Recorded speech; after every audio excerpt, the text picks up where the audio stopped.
Okay, switching to our last topic. It's been a running theme here at Hoops Lounge talking about the Kobe Bryant farewell tour and other guys of his generation who are not getting the limelight that they deserve.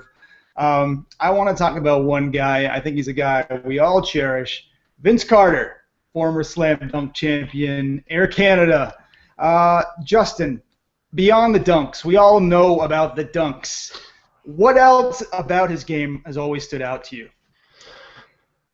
I think recently the thing I've been really impressed about is how well he seems to have aged his game as a veteran. He's gone from superstar to role player to now reserve player very, very smoothly. There's been no hiccups. Rick Carlisle complimented him on how good of a job he did working with the team's young players when he was there. He did an exceptional job with O.J. Mayo, who struggled after he left Dallas and Vince Carter.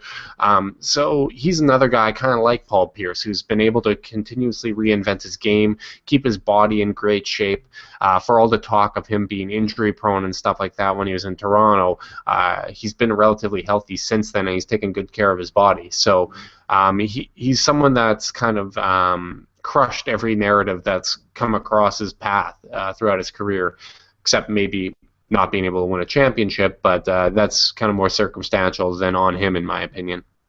Yeah, the shot he missed in 2001, Phil, in against the Sixers off the back of the rim, is that the most monumental moment in his career? I mean, I think in terms of basketball purists, it may be close. I think the Frederick Weiss dunk, in terms of the casual fan, may be the most rememberable moment. I mean, I think to the casual fan, he'll always be remembered as a dunker, unfortunately. But like to Justin's point, I'm just looking at his career. Being 39 years old, he only the last 2 years has he averaged under 10 points a game, which is kind of impressive for a guy who hasn't been the guy since, we'll say, maybe Orlando, where he averaged 15.1 points. I mean, in Dallas, he definitely wasn't the guy. For those 3 years, Phoenix, he wasn't the guy. Even Orlando, Orlando is Dwight's team. Yeah, exactly. And I found that a bit ironic too, how T-Mac went from Toronto to Orlando, but they didn't line up that way. They could have done it all again. I think that, or I think a lot of Toronto fans will remember how he was saying how, well, that story was so thrown all over the place, but how he wasn't trying for the last little bit and this and that. And I think his kind of messy divorce from Toronto is how I'm unfortunately going to remember it. I think he brought he brought relevancy to Toronto as an NBA franchise. I think that's one of the most notable bits. And I remember a couple of those years just looking at like the 99, 2000, 2001 with Toronto, averaging between 25 and 28 points a game. It was just one of the most unstoppable. I mean, half man, half amazing. Like, he was a basketball god. I mean, like, there were guys who were good in that time. I mean, obviously Kobe and such, but I don't know if anyone had the fanfare. And I don't know, even right now, as big as Kevin Durant is, big as Steph Curry is, I think his numbers, accolades, and what he's done doesn't represent what Vince Carter is. I think Vince Carter is a beacon for the NBA, and I think he was just a marketing marvel. I'll tell you a quick story. Like, I lived in Toronto during that time period, 2000, 2001, and I got to see him play. And the Air Canada Centre was just electric every night. And then I was living in LA in 2002, and they came to town to play the Lakers. And I could not believe how much hype he was getting around Los Angeles. I'm like, I couldn't quantify it. Having a guy on a Canadian basketball team being the epicenter in Hollywood, it was just, I never saw that coming. Justin, here's something that needs to be kind of considered. Do you see him as being, in a way, the savior of basketball in Canada? I don't know about savior. I think he's kind of the godfather of Canadian basketball. This is actually good timing. I rewatched the documentary that Sportsnet put together of Vince Carter by Michael Grange, the reimagining.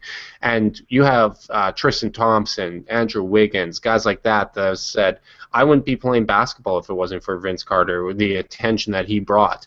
Steve Nash, probably the greatest Canadian basketball player ever, but I don't know if Nash even had the same influence on the game that Vince, or at least on Canadian basketball, that Vince Carter did.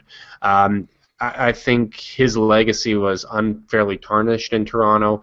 It's funny to hear, Sam Mitchell's come out and said this, and Vince also confirmed it, but the day before he was traded, he said, I don't want to be traded from Toronto. He said, if you feel like I'm in your way and that I'm going to hurt the future of the franchise, then go ahead and move me, but I'm committed to being here and I want to be in Toronto. And unfortunately, they moved him anyways for just a awful trade, probably one of the most lopsided in NBA history. 100%, I have to agree with you on that one. It was just despicable. Yeah, and then they trashed him. They dragged his name through the mud for all those years, and I think it really was unfair. As a terribly dysfunctional franchise at that time, and they were just trying to save face. So it's unfortunate, but to me, Vince Carter is absolutely the godfather of Canadian basketball. Phil, it seems like they have really mended the fences between he and the Raptors franchise, at least on the surface. Do you think a day will come where they retire his jersey? I think so. I think, fans and seeing all these big players like you guys both mentioned, kind of giving him credit for bringing, basketball to such a large extent to the Six or to Toronto, that I think it just shows that they've gone to that next level of they have that professional situation team, and it's just saying, hey, you helped us get to this point. We've mended the fences in between, and I think it would just be a great PR move, and I can see them doing it. There's no reason not to.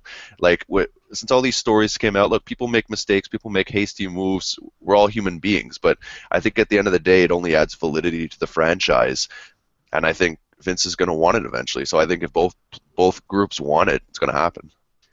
Speaking about the future for Vince, I saw a game last year where he was playing for Memphis, but he was injured. So they let him sit in the booth for about 10 minutes and do play-by-play, actually color commentary. And I got to say, he was fantastic. And I have a feeling if he does not go into coaching down the road because he loves to coach the the young guys as a vet, I could actually see him in the broadcast booth. So plenty in the future in store for Vince Carter.